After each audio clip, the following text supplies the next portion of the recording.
มื้อนี้ได้มื้อยายาไปพี่น้องมื้อนี้เอารถเกี่ยวเข้าได้นาผู้ค้าปานคำผสมมื้อนี้ใส่รถเกี่ยวเข้าได้บ่ได้ใส่คนได้นี่คือรถเกี่ยวเข้าพี่น้องทันสมัยเนี่ยคือมื้อนี้เกี่ยวเข้ากับบ่ได้ใส่คนได้อันเพิ่นว่างมื้อนี้ได้รถเกี่ยวเข้าเพิ่นว่างรถเกี่ยวเข้าเจทัศสวรรค์ได้คนบ้านโคกซาดนี่ล่ะนี่ใครจะเกี่ยวเข้าก็ติดต่อเพิ่นได้เรียนเกี่ยวเข้านี่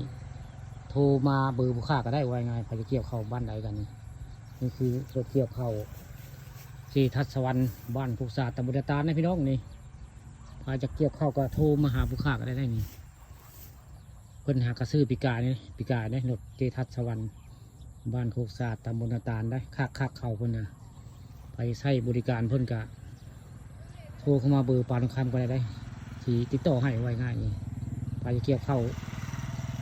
ท่งได้ไว้ง่ายในตำบลนาตาอำเภอเฮานี่ใช้บริการได้เกี่ยวเข้าเจทัศบ้านโคกซาตำบลนาตาได้เพิ่นบริการได้ดีเยี่ยมไว้ง่ายเรื่องเกี่ยวเข้านี่เพิ่นมีรถเกี่ยวเข้าได้พี่น้องนี่คือรถเกี่ยวเข้าเจทัศเพิ่นละนี่วันมื้อนี้เพิ่นสิมาเกี่ยวเข้าผ้าปลาคำผ้าส้มในมื้อนี้คือจะไปถ่ายหน้าผู้อื่นได้เกี่ยวเข้ามื้อนี้มาถ่ายหน้าพระเจ้าไว้ง่ายสักหน่อยนี่มีการเกี่ยวข้าวได้นี่ข้าวก็ล้มมาได้ข้าวก็ล้มแล้วเติบไปแล้วข้าวปีนี้มัน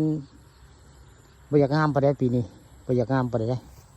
เบิ่งแล้วข้าวปีนี้บริยากคักปันใดท่งนี่ได้บริยากคักไปท่งอื่นก็ไข่อยู่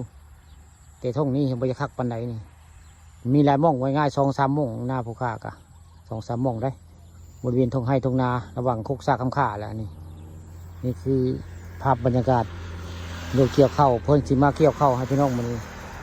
นี่แล้วเราเกี่ยวเข้าแล้วแต่ก่อนก็เห็นแต่หนังได้ข้าเจ้าเกี่ยวเข้าประเทศนอกได้แต่วันนี้มีประเทศไทยได้เราเกี่ยวเข้าก็มีประเทศเฮาก็มีได้นี่คือเราเกี่ยวเข้าเลยพี่น้องนี่ใช้บริการที่ทัศสวรรค์แล้วมื้อนี้